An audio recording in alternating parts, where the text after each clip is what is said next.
At the peak of his career, Charlie Sheen was one of the most famous and successful actors in Hollywood. On screen, he was admired for his talent, confidence, and natural charm.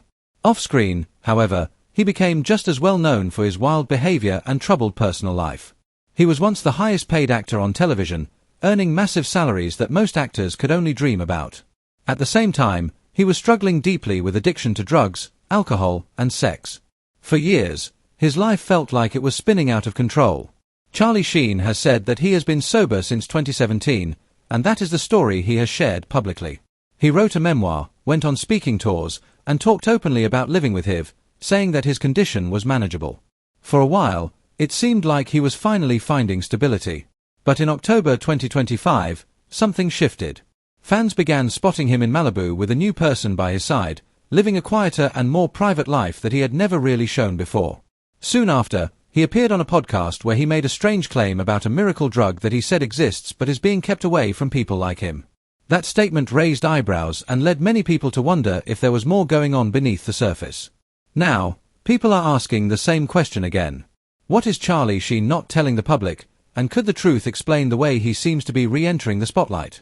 Charlie Sheen was born Carlos Erwin Estevez on September 3, 1965, in New York City. From the very beginning, his life was surrounded by fame, pressure, and emotional tension. His father was Martin Sheen, an Irish-American actor who was just starting to gain attention in Hollywood after appearing in the film The Incident in 1965. His mother, Janet Templeton, was an artist who tried her best to keep the family grounded and balanced, even though their home life was often unstable. Charlie was the youngest of 4 boys, growing up in a household where big dreams and personal struggles existed side by side. In 1966, the family moved to Dayton, Ohio, so Martin could continue working in theater. Even as a small child, Charlie learned that life in his family revolved around auditions, rehearsals, and sudden changes. Nothing ever felt truly settled. Behind closed doors, things were much harder than they looked from the outside. Martin Sheen struggled with alcoholism, and there were moments when he would pass out at the dinner table. These scenes left a lasting mark on Charlie's memory and shaped how he viewed adulthood and success. As Martin's career continued to grow, especially after his powerful role in Apocalypse Now in 1979, the family became even more immersed in Hollywood culture.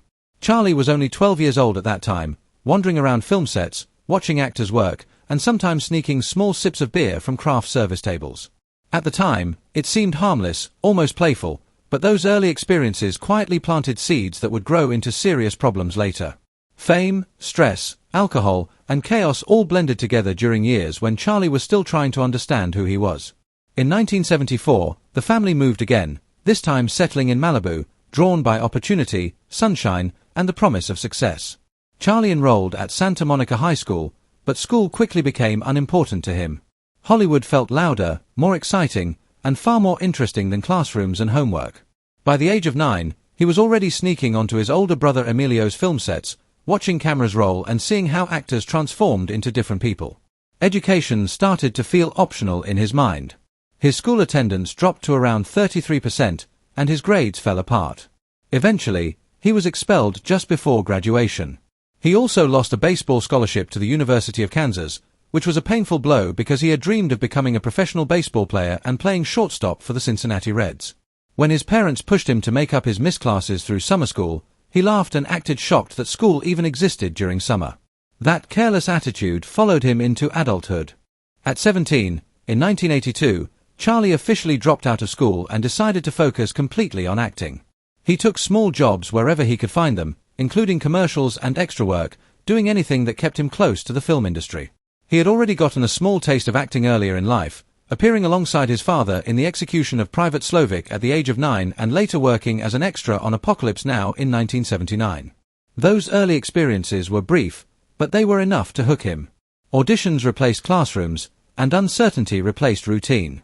He wanted success on his own terms, even if it meant taking big risks and facing serious consequences. That gamble paid off in 1984 when he landed a role in Red Dawn at just 18 years old. The movie had a budget of $14 million and introduced the new PG-13 rating. Charlie played Matt Eckert, one of a group of teenagers fighting against a fictional Soviet invasion of the United States. Filming took place from September to December 1983, and Charlie reportedly earned around $50,000, which was a huge amount for someone his age who was still trying to establish himself.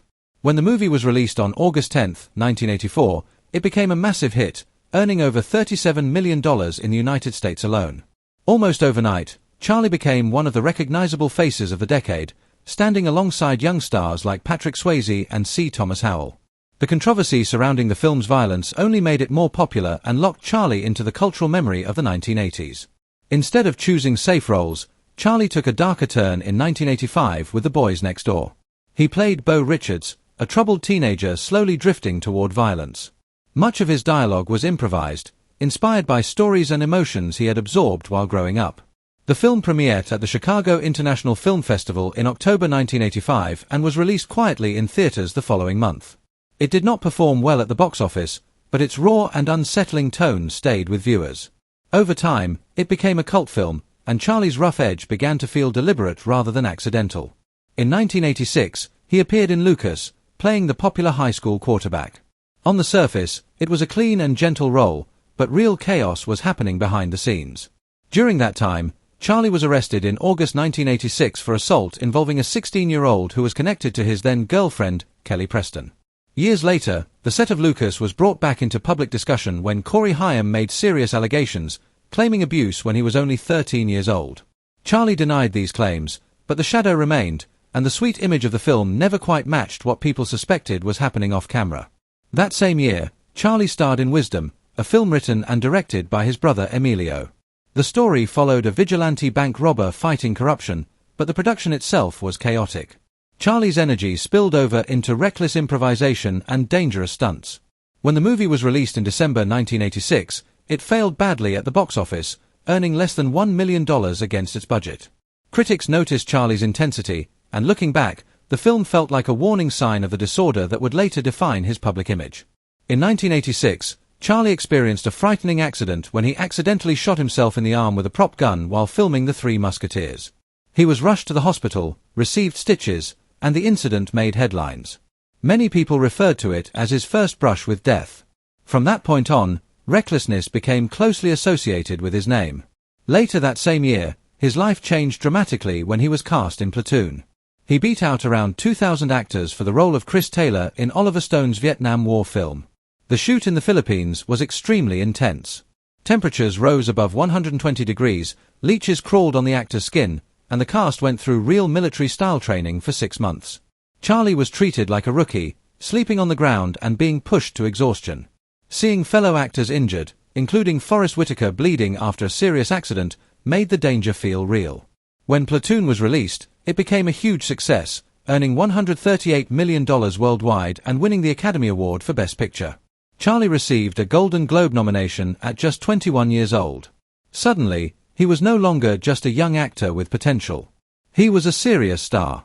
In 1987, Wall Street took his career even higher. Playing Bud Fox, a young man tempted by wealth and power under the influence of Michael Douglas's Gordon Gekko, Charlie delivered a performance that captured ambition, fear, and vulnerability. The film became a defining symbol of the decade. Off-screen, however, his life was unraveling quickly. His cocaine use increased, and in 1988, he overdosed at a party and was hospitalized. The headlines grew louder, but so did his fame. In 1988, Charlie took on the role of Billy the Kid in Young Guns, fully embracing danger and intensity. The film involved real stunts, fast riding, and rough conditions. During filming, Charlie broke his wrist after falling from a horse. Injuries became part of his working life. The movie was a hit, and his image as a fearless and reckless action star became even stronger. That same year, he surprised critics with his performance in 8 Men Out, where he played gambler Sport Sullivan in a story about the 1919 Black Sox scandal. This role showed restraint and emotional depth. Charlie even argued with the director over historical details because he wanted accuracy. While the film was not a huge commercial success, it earned respect and proved that Charlie was capable of more than chaos and intensity. By the summer of 1991, Charlie Sheen was everywhere, and it seemed like nothing could slow him down. In July of that year, Hot Shots was released and became an unexpected phenomenon. The movie was a loud and silly parody of Top Gun and other action films, yet it earned an incredible $181 million worldwide on a budget of $86 million. Audiences loved seeing Charlie embrace comedy without hesitation. One scene in particular became unforgettable, when his character, Topper Harley, performed an exaggerated ejection seat gag that pushed physical comedy to the extreme. What made it even more surprising was that Charlie was actually terrified of flying in real life, something he later admitted in interviews. Despite his fear, he committed fully to the scene, and audiences responded with laughter and affection. The movie opened with over $10 million in its first weekend and stayed in theaters for nearly 8 weeks. By the end of the year, it ranked among the top 20 highest-grossing films of 1991. Even though it was a parody, it changed how Hollywood viewed Charlie Sheen. He was no longer seen only as a serious actor or a war movie star. He was now considered bankable in comedy as well. Bigger paychecks followed, along with plans for sequels. For a brief moment, it looked like he had found the perfect balance between fame, talent, and fun. That balance did not last. By 1993, Hot Shots Part Ducks was in production, and Charlie's paycheck had jumped to $5 million. The stunts became even more outrageous, including the famous alligator wrestling scene that people still talk about years later. But away from the cameras, his personal life was falling apart. The partying was no longer hidden. Cocaine binges and sleepless nights became routine. In 1992, his addiction reached a breaking point when he suffered a severe cocaine overdose. His family finally intervened. They staged what looked like a birthday party for his father, Martin Sheen, but it was actually an intervention. Even Clint Eastwood was involved, encouraging Charlie to seek help. For the first time, his struggles with addiction were fully exposed to the public, and he entered rehab. Despite all of this turmoil, the movie still succeeded. Hot Shots Part Ducks earned nearly $39 million in the United States alone. Audiences laughed, critics were unimpressed but not shocked, and Hollywood sent a clear message. As long as Charlie Sheen continued to deliver on screen, much of his off-screen behavior would be overlooked. This pattern would follow him for years to come, shaping both his rise and his eventual downfall, and leaving many people to wonder how long someone could live that way before the consequences finally caught up with them. Around this same time in his career, Charlie Sheen was still chasing danger every chance he got, especially while working on movie sets. He seemed to believe that real risk made his performances better. While filming The Rookie under the direction of Clint Eastwood, Charlie refused to let stunt drivers handle the dangerous scenes. He insisted on doing his own car stunts, even when everyone warned him not to. One scene required him to crash a real car straight through the front of a store. This was not a camera trick or special effect. It was a real car, real glass, and real danger.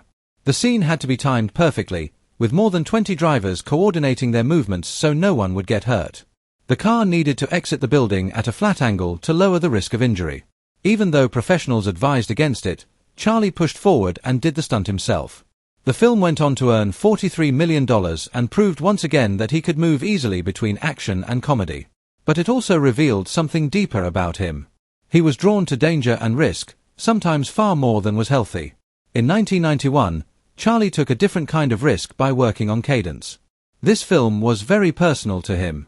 It was set in a World War II military prison camp and was directed by his real-life father, Martin Sheen. Charlie played a white soldier who was imprisoned alongside black inmates, which flipped the usual power structure seen in war films. The story explored racism, authority, and control in a very direct way. The set was tense, and emotions often ran high. Charlie improvised lines that openly challenged officers and the system, which upset some cast members who felt it changed the film's message. Despite the tension, the movie stood out. Reviews were mixed, but many noticed how raw and honest it felt.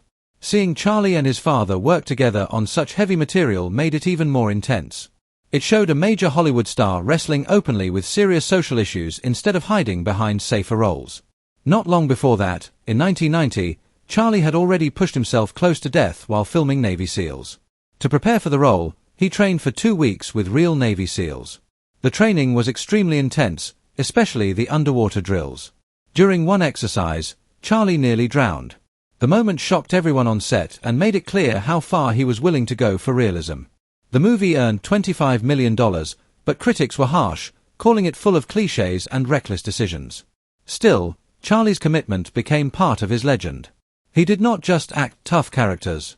He wanted to feel what they felt, even if it meant risking his life. Years later, television opened a new chapter for him. In 1998, when Michael J. Fox stepped away from Spin City because of Parkinson's disease, Charlie Sheen was brought in to replace him. The show needed fresh energy, and Charlie delivered it immediately. He played Deputy Mayor Charlie Crawford, and ratings quickly climbed. His salary rose to $600,000 per episode, making him one of the highest-paid sitcom actors of the late 1990s. Over 4 seasons, he appeared in 145 episodes. His comedic timing was sharp, and his unpredictable style gave the show a new edge. Producers sometimes struggled with how loose he was, but audiences loved it. The show became a top 10 hit. On screen, his character was often involved in romantic storylines, especially with Heather Locklear's character, Caitlin Moore. Their chemistry felt natural, partly because it matched Charlie's real-life reputation. Locklear later said Charlie had very strict rules for kissing scenes, keeping them old-fashioned with no tongue. Off-camera, however, his real relationship with Denise Richards was falling apart. In May 2000, Charlie was arrested for assaulting her. He missed episodes of the show, and the media exploded with coverage. His private life became public drama, but Spin City continued moving forward. In 2001, Charlie won the People's Choice Award for Favorite Male Performer. At its peak, the show pulled in around 20 million viewers per episode. Few people realized that Charlie improvised nearly 30% of his lines. Many jokes, one-liners, and moments were created on the spot. That unpredictability became the show's strength and made him even more valuable. Then another scandal surfaced during the 4th season. Reports claimed Charlie had been at a party with underage girls, and a police report leaked. The situation nearly ended his time on the show.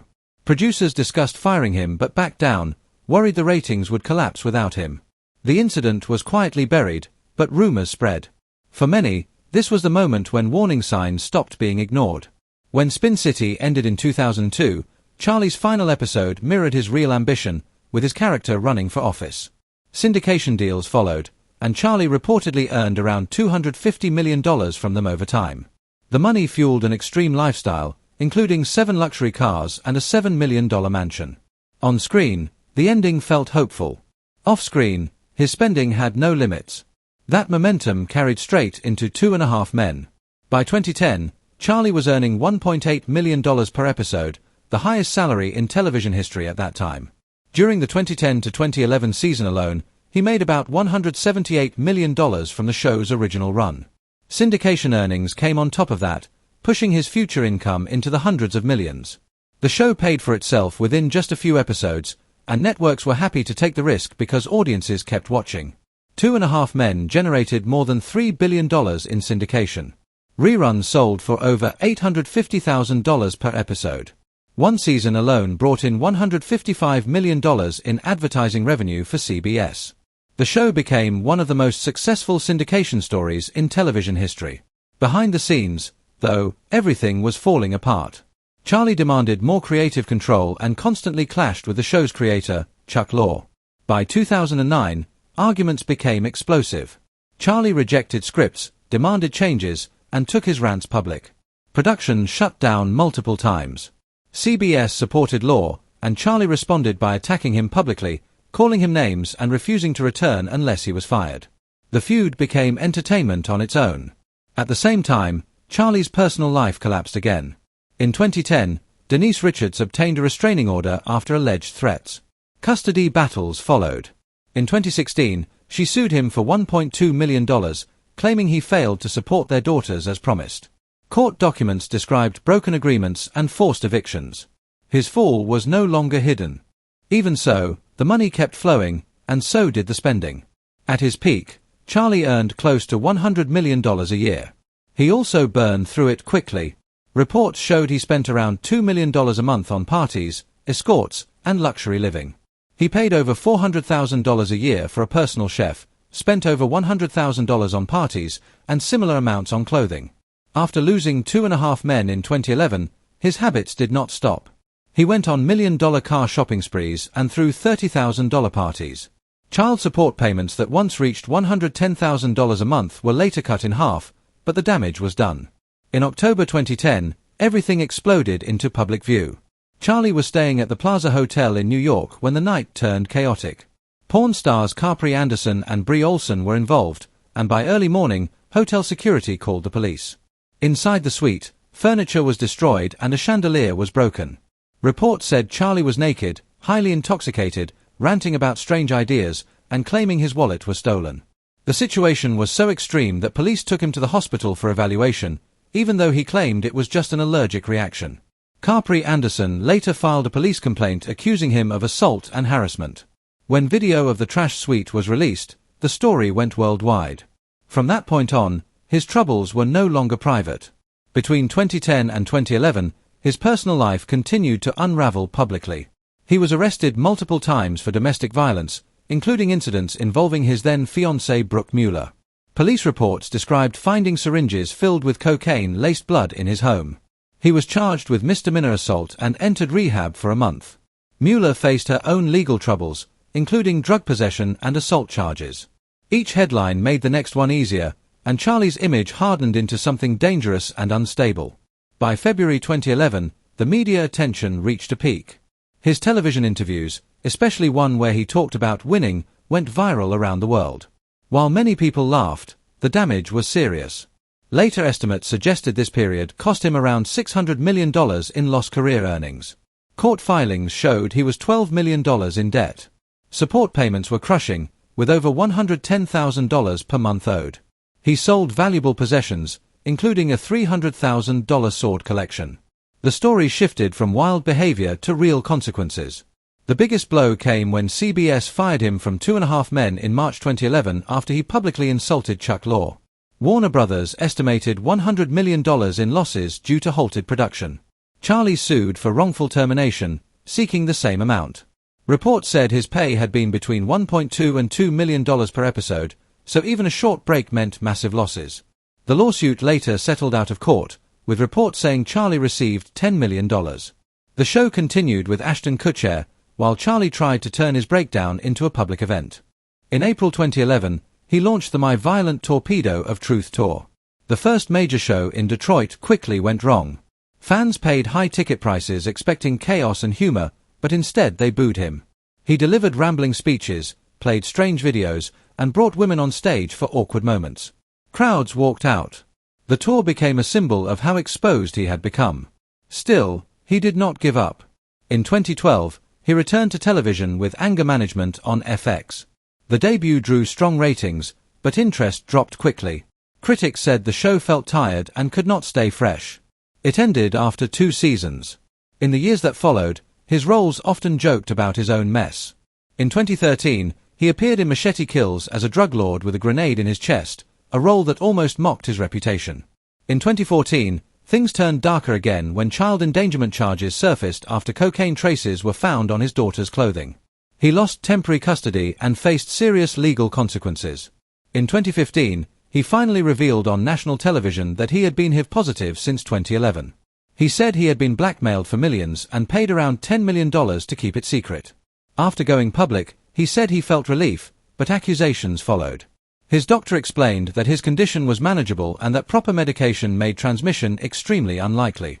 By then, his finances had shrunk dramatically.